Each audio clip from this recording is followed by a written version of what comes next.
नमस्कार साथियों, आप सभी का स्वागत है जीएसटी के एक और सेशन के अंदर, जिसके अंदर सर हम कंटिन्यू करेंगे revision of reverse charge mechanism. हमने रिवर्स चार्ज मैकेनिज्म के अंदर जो गुड्स कवर किए थे वो भारती मैडम ने आपको कवर कराए थे।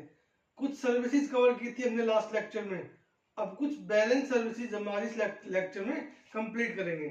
सर हमने लास्ट सर्विस कौन सी करी थी? हमने लास्ट सर्विस की थी sir security services. Security services के बाद अब हम कंटिन्यू करेंगे चैप्टर को। चलिए सर, अगली सर्विस है transfer of TDR. Transfer transfer of TDR that is transfer of development right. उसके बाद एफएसआई फ्लोर स्पेस इंडेक्स या फिर लॉन्ग टर्म लीज। किसको बोलते हैं सर? 30 ईयर और मोर की जो लीज होती है उसको क्या बोलते हैं? Long term lease. तो किस चीज की सर्विस, की कौन सी सर्विस की सप्लाई हो रही है? हम ट्रांसफर कर रहे हैं TDR, FSI and long term lease that is 30 years और मोर। अगर सप्लायर कौन है सर इस केस में? सप्लायर होगा सर एनी पर्सन। सप्लायर कौन होगा? एनी पर्सन, कोई भी सप्लायर हो सकता है। रेसिपिएंट सर, रेसिपिएंट होगा sir promoter of real estate, promoter of real estate project. तो इस केस में sir promoter of real estate project जो कि रेसिपिएंट है वो क्या करेगा सर? आरसीएम में टैक्स पे करेगा। ठीक है सर। उसके बाद आता है सर ऑथर की सर्विसेज। ऑथर की केस में सर देखिए ऑथर क्या है, नाम से याद कराते हैं हम आपको। ऑथर एक ऐसा नहीं है कि सिर्फ ऑथर के बारे में पढ़ेंगे, इसमें और भी चीजों के बारे में पढ़ेंगे, लेकिन हम बोलते हैं ऑथर की सर्विसेज। कैसे सर? सप्लायर कौन होगा सर?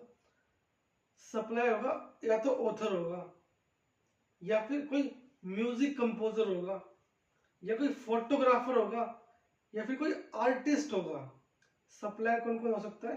कोई ऑथर हो सकता है सर, कोई म्यूजिक कंपोजर हो सकता है, कोई फोटोग्राफर हो सकता है, या फिर कोई आर्टिस्ट हो सकता है। सर्विसेज किस किस रिगार्डिंग प्रोवाइड कर रहे हैं? Through transferring copyright. ठीक है सर। रेसिपिएंट कौन है सर? पब्लिशर है, म्यूजिक कंपनी है, या फिर प्रोड्यूसर है। नेम ऑफ सर्विस, ऑथर क्या सर्विस प्रोवाइड कराएगा? ट्रांसफर ऑफ या फिर permitting use of original literary work. इसी तरीके से म्यूजिक कंपोजर या फोटोग्राफर या फिर आर्टिस्ट ट्रांसफर करेगा या फिर परमिट करेगा use of original dramatic work, musical work या फिर आर्टिस्ट वर्क। ठीक है सर। अच्छा, इस केस में जो रेसिपिएंट है कौन होगा sir? Recipient publisher, music company या फिर प्रोड्यूसर। ये आरसीएम में टैक्स पे करेंगे। ठीक है सर, आगे बढ़ो। सर एक एक्सेप्शन है, एक अपवाद है। क्या अपवाद है सर? यहां पर आरसीएम नहीं लगेगा। क्या लगेगा फिर? यहां पर एफसीएम लगेगा। एफसीएम मतलब फॉरवर्ड चार्ज मैकेनिज्म या फिर normal charge mechanism. Only author के केस में। क्या कब है सर? क्या है? अगर ऑथर क्या है? रजिस्टर्ड है under GST and file a declaration to opt FCM. Author ने जीएसटी में रजिस्ट्रेशन ले लिया और कहता है कि मैं एफसीएम में टैक्स पे करूंगा। ठीक है सर। प्लस में shall not withdraw the option till the completion of 1 year from opting off from FCM। जिस दिन ऑप्ट किया उसके बाद 1 साल तक विड्रॉ नहीं करेगा। उसके बाद sir make declaration on invoice, invoice पे बताएगा कि मैं एफसीएम में टैक्स पे करना चाहता हूँ। तो ऑथर के केस में एक एक्सेप्शन है कि ऑथर चाहे तो एफसीएम में टैक्स पे कर ले। ठीक है सर। हाँ जी, आगे बढ़िए जी।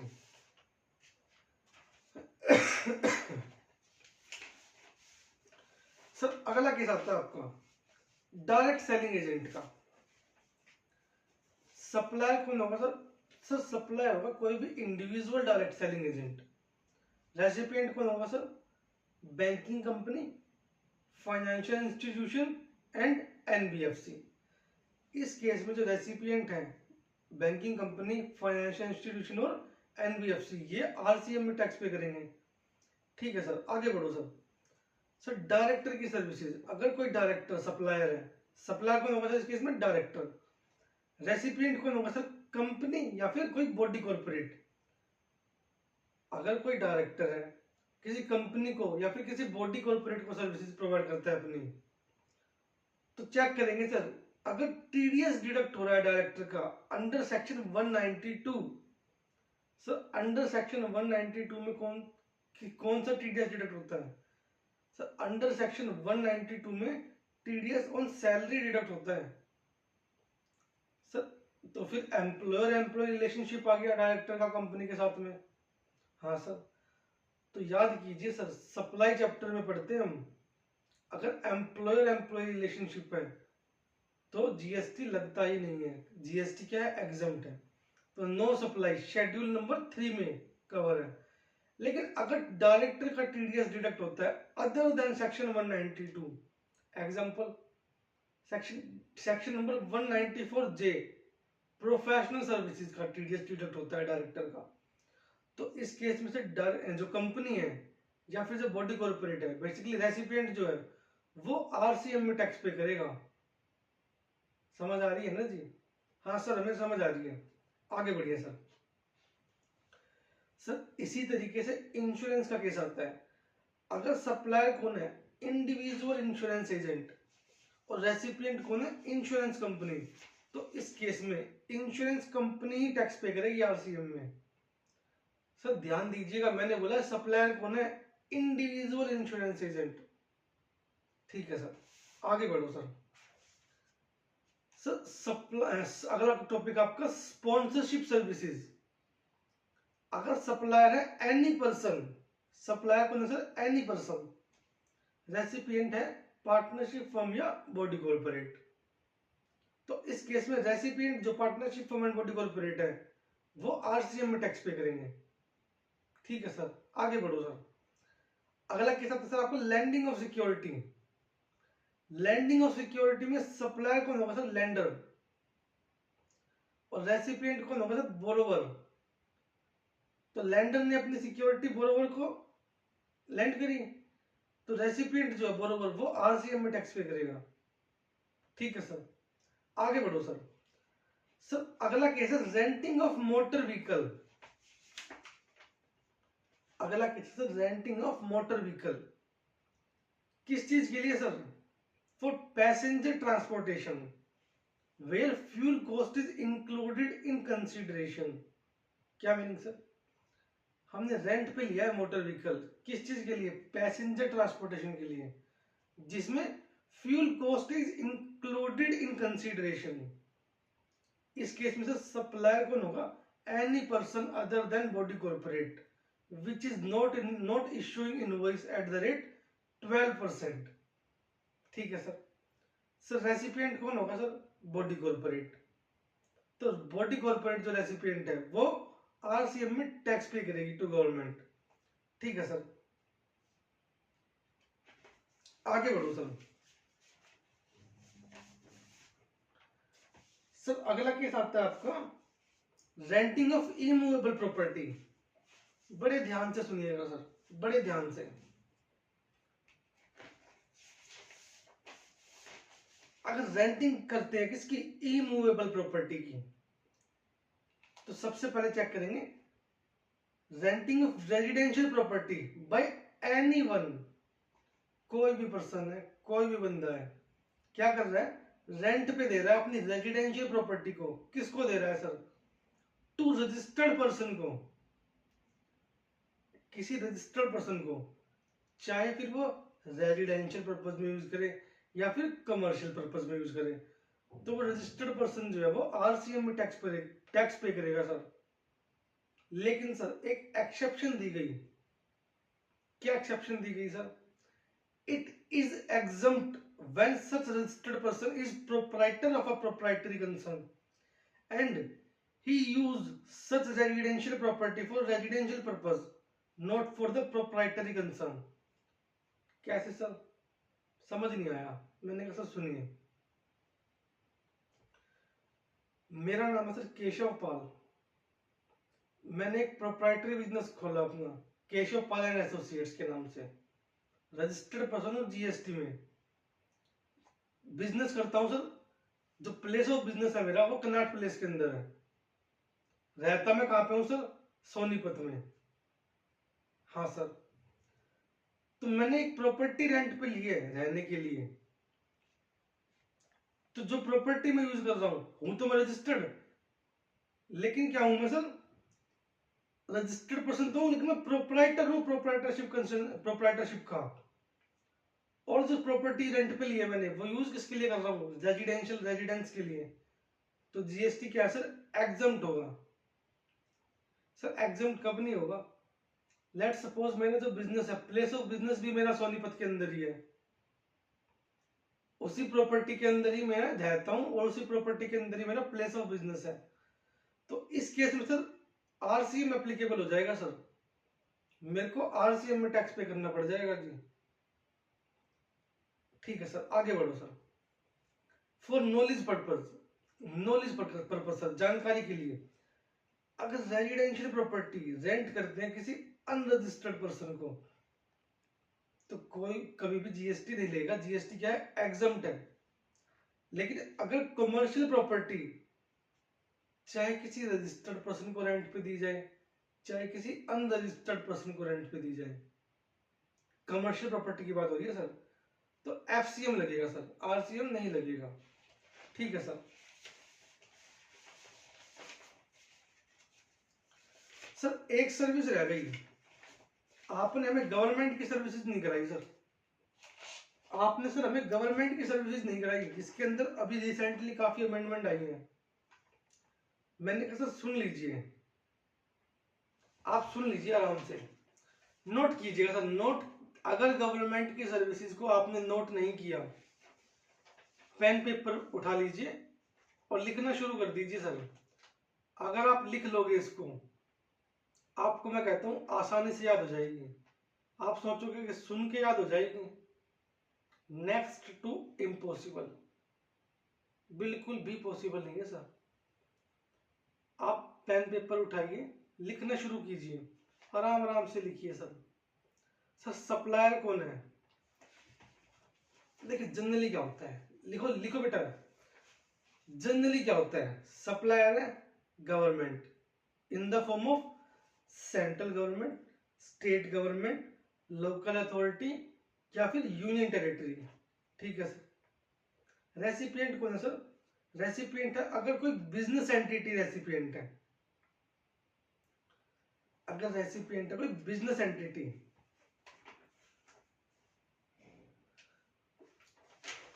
तो फिर बिजनेस एंटिटी आरसीएम में टैक्स पे करेगी।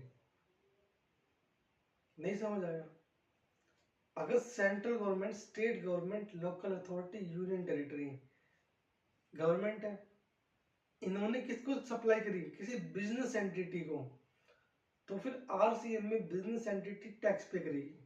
ठीक है सर, आगे बढ़ाओ सर।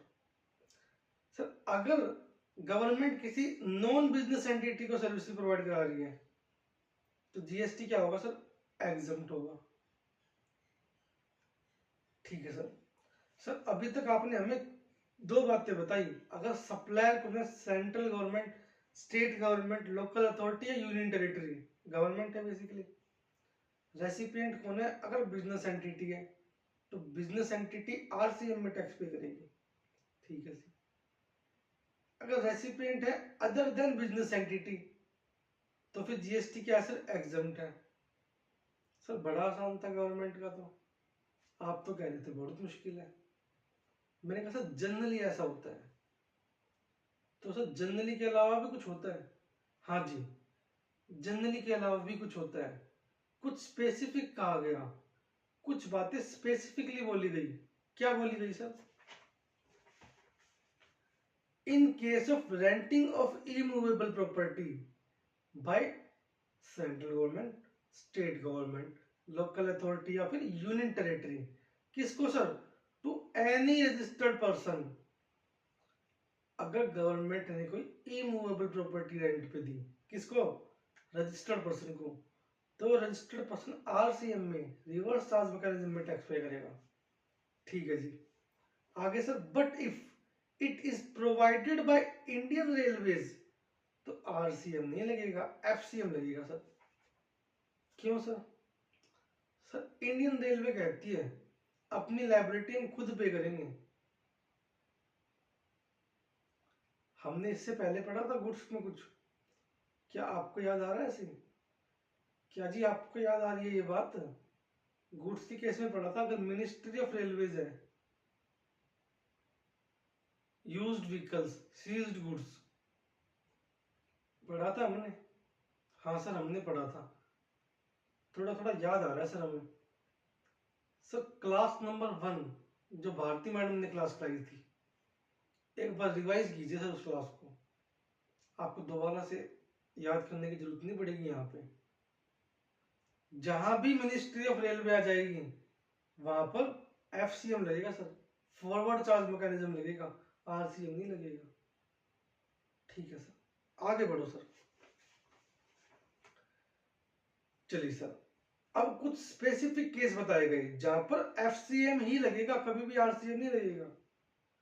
सर अभी तक आपने क्या क्या पढ़ा है एक बार बता दो हमें, हमें थोड़ा सा बर्डन महसूस हो रहा है। मैंने कहा सर सुनो, नॉर्मली क्या होता है, जनरली क्या होता है, अगर सप्लायर है central government, state government, local authority, union territory, अगर किसी रेसिपिएंट को जो कि बिजनेस एंटिटी है तो वो बिजनेस एंटिटी आरसीएम में टैक्स पे करेगी, लेकिन अगर अदर देन बिजनेस एंटिटी है तो एग्जम्प्ट है। अब स्पेसिफिकली बोला गया, अगर रेंट पे दी गई इमूवेबल प्रॉपर्टी, अगर रेंट पे दी गई इमूवेबल प्रॉपर्टी, तो फिर अगर इमूवेबल प्रॉपर्टी किसी रजिस्टर्ड पर्सन को रेंट पे दी गई तो फिर आरसीएम लगेगा। लेकिन मिनिस्ट्री ऑफ रेलवे ने अगर कोई इमूवेबल प्रॉपर्टी रेंट पे दी तो आरसीएम नहीं लगेगा, एफसीएम लगेगा। ठीक है सर। अब सर सुनिएगा, 4 स्पेसिफिक केस है जहां पर आरसीएम नहीं लगेगा, एफसीएम लगेगा। FCM that is forward charge mechanism, P T N S, note कीजिए sir, P T N S. P से सर पोर्ट या फिर एयरपोर्ट की services provided to any person, या फिर टी, टी से सर ट्रांसपोर्टेशन ऑफ गुड्स की, goods and passenger की services, transportation of goods and passengers की services provided to any person. ठीक है जी। अगला सर पी और टी कवर हो गए। अब एनएस सर नॉर्मल पोस्ट की services provided by department of post to any person. ठीक है सर, पी टी एन हो गया सर। एस और बता दीजिए सर। सर एस में services supplied by Indian railways,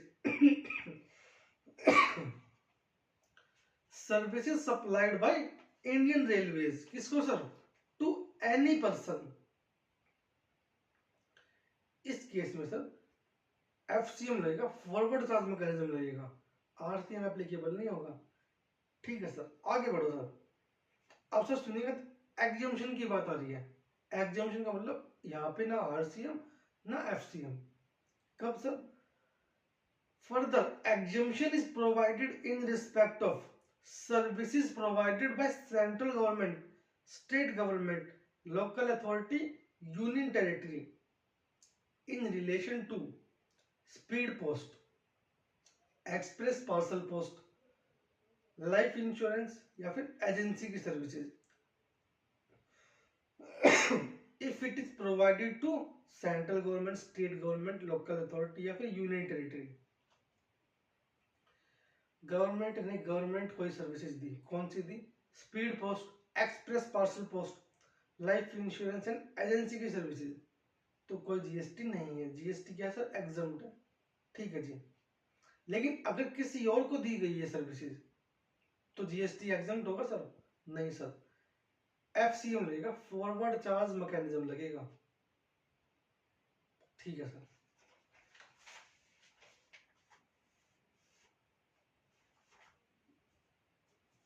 थोड़ा आगे बढ़ेंगे जी।